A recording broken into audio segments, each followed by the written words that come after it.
ಶ್ರೀ ಗಣಪತಿ ಶಾರದಾ ಗುರುಭ್ಯೋ ನಮಃ.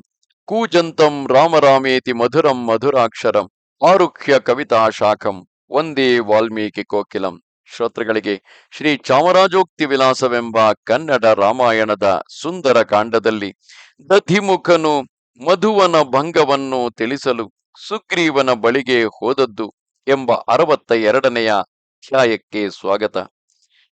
ಆಮೇಲೆ ಹನುಮಂತನು ಕಪಿನಾಯಕರನ್ನು ಕುರಿತು, ಎಲೈ ಕಪಿನಾಯಕರಿರ, ನೀವು ಮನಸ್ಸಿನಲ್ಲಿ ಚಿಂತೆಯನ್ನು ಬಿಟ್ಟು ಜೇನುತುಪ್ಪವನ್ನು ತೆಗೆದುಕೊಳ್ಳಿ. ನಿಮ್ಮನ್ನು ಯಾರು ಬಾಧೆ ಮಾಡದ ಹಾಗೆ ನಾನು ಕಾದುಕೊಂಡಿರುತ್ತೇನೆ ಎಂದು ನುಡಿದನು. ಅಂಗದನು ಹರ್ಷದಿಂದ, ಹನುಮಂತನು ಹೇಳಿದ್ದೇ ಸರಿ. ಹನುಮಂತನು ಅಲ್ಲದ ಕಾರ್ಯವನ್ನು ಹೇಳಿದರೂ ಮಾಡಬೇಕು. ಸಮಸ್ತ ಕಾರ್ಯವನ್ನು ಆತನೇ ಸಾಧ್ಯ ಮಾಡುವವನು. ಆತನಿದ್ದ ಮೇಲೆ ಈ ಕಾರ್ಯದಲ್ಲಿ ಸಂಶಯವೇನು? ನೀವು ಒಬ್ಬರು ಅಂಜಬೇಡಿರಿ. ಅವಶ್ಯವಾಗಿ ಮಧುಪಾನವನ್ನು ಮಾಡಿ ನಿಮ್ಮ ಶರೀರದ ಬಳಲಿಕೆಯನ್ನು ಪರಿಹರಿಸಿಕೊಳ್ಳಿರಿ ಎಂದು ಹನುಮಂತನ ಮಾತಿಗೆ ಅನುಕೂಲವಾಗಿ ನುಡಿದನು. ಆ ಮಾತುಗಳನ್ನು ಕೇಳಿ ಕಪಿನಾಯಕರೆಲ್ಲರೂ ಅತ್ಯಂತ ಸಂತೋಷಯುಕ್ತರಾಗಿ ಅಂಗದನನ್ನು ಬಹಳವಾಗಿ ಕೊಂಡಾಡಿ ನದಿ ಪ್ರವಾಹವು ಹರಿಯುವಂತೆ ಎಲ್ಲರೂ ಮಧುವನಕ್ಕೆ ನುಗ್ಗಿ ಸೀತಾದೇವಿಯನ್ನು ಕಂಡು ಬಂದ ಸಲಿಗೆಯಿಂದಲೂ ಅಂಗದನು ಸೂರೆಗಾಗಿ ಬಿಟ್ಟನೆಂಬ ಧೈರ್ಯದಿಂದಲೂ ಮನಸ್ಸಿನಲ್ಲಿ ಶಂಕಾತಂಕವಿಲ್ಲದೆ ಆ ವನದಲ್ಲಿದ್ದ ಜೇನುತುಪ್ಪವನ್ನು ಸ್ವಾದುವಾದ ಫಲಗಳನ್ನು ಪರಿಗ್ರಹಿಸುತ್ತಿದ್ದರು.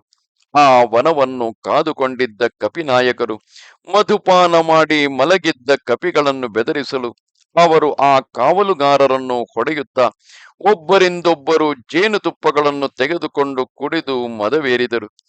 ಕೆಲವರು ಅತ್ಯಂತ ಬಳಲಿಕೆಯಿಂದ ತಳಿರುಗಳನ್ನು ಹಾಸಿಕೊಂಡು ಮಲಗಿದರು.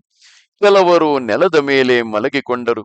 ಕೆಲವರು ಮಧುಪಾನದಿಂದ ನಗುತ್ತಲೂ ಕೆಲವರು ಬೇಟೆಯಾಡುತ್ತಲೂ ಇದ್ದರು. ಕೆಲವರು ಆ ವನಪಾಲಕರನ್ನು ಹೊಡೆದು ಅವರಿಗೆ ತಮ್ಮ ಹಿಂಭಾಗಗಳನ್ನು ತೋರಿಸಲು ಅವರು ಲಜ್ಜಿತರಾಗಿ ತಮ್ಮ ಒಡೆಯನಾದ ದಧಿಮುಖನೊಡನೆ, ಎಲೈ ಒಡೆಯನೆ, ಅಂಗದನು ಮಧುವನಕ್ಕೆ ಬಂದು ಸಮಸ್ತ ಕಪಿಸೇನೆಗೆ ಮಧುವನ್ನು ಸೂರೆಗಾಗಿ ಕೊಡಲು ನಾವು ಸೂರೆ ಮಾಡಬಾರದೆಂದು ತಡೆದೆವು.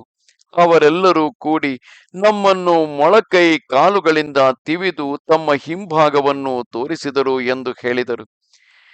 ಆಗ ದಧಿಮುಖನು ಅತ್ಯಂತ ಕೋಪಾಯುಕ್ತನಾಗಿ ಆ ವನಪಾಲಕರಿಗೆ ಒಳ್ಳೆಯ ಮಾತನ್ನು ನುಡಿಯುತ್ತಾ, ಸ್ವಲ್ಪ ತಾಳು, ನಾವು ಲಕ್ಷ್ಮಣ ಸಮೇತನಾದ ಶ್ರೀರಾಮನ ಸಮೀಪದಲ್ಲಿರುವ ಸುಗ್ರೀವನ ಸಮೀಪಕ್ಕೆ ಹೋಗಿ ಈ ಮಧುವನ ಭಂಗವು ಅಂಗದನಿಂದಲೇ ಆಯಿತೆಂದು ಹೇಳಿದರೆ ಆತನು ಆ ಮಾತನ್ನು ಕೇಳಿದ ಮಾತ್ರದಲ್ಲಿ ತನ್ನ ಮುತ್ತಯ್ಯ ಹೆತ್ತಯ್ಯರ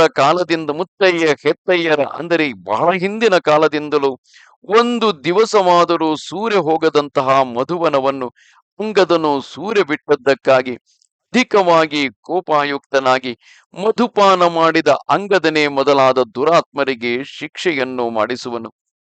ಆಮೇಲೆ ನಮ್ಮ ಕೋಪವು ಸಫಲವಾಗುವುದು ಎಂದು ಸಂತಬಿಟ್ಟು ಆ ವನಪಾಲಕರನ್ನು ಕೂಡಿಕೊಂಡು ಒಂದು ನಿಮಿಷ ಮಾತ್ರದಲ್ಲಿ ಅಂತರಿಕ್ಷ ಮಾರ್ಗದಲ್ಲಿ ಹೋಗಿ ಸಮಭೂಮಿಯಾಗಿದ್ದ ಸ್ಥಳದಲ್ಲಿಳಿದು ಸೂರ್ಯನಂತೆ ಪ್ರಕಾಶವುಳ್ಳ ಸುಗ್ರೀವನಿದ್ದೆಡೆಗೆ ಹೋಗಿ ಆತನನ್ನು ರಾಮಲಕ್ಷ್ಮಣರನ್ನು ಕಂಡು ತನ್ನ ಭೃತ್ಯರ ಸಹಿತವಾಗಿ ದೈನ್ಯ ಭಾವದಿಂದ ಕೈಮುಗಿದು ಸುಗ್ರೀವನ ಪಾದಗಳಿಗೆ ಅಭಿವಂದಿಸಿದನು.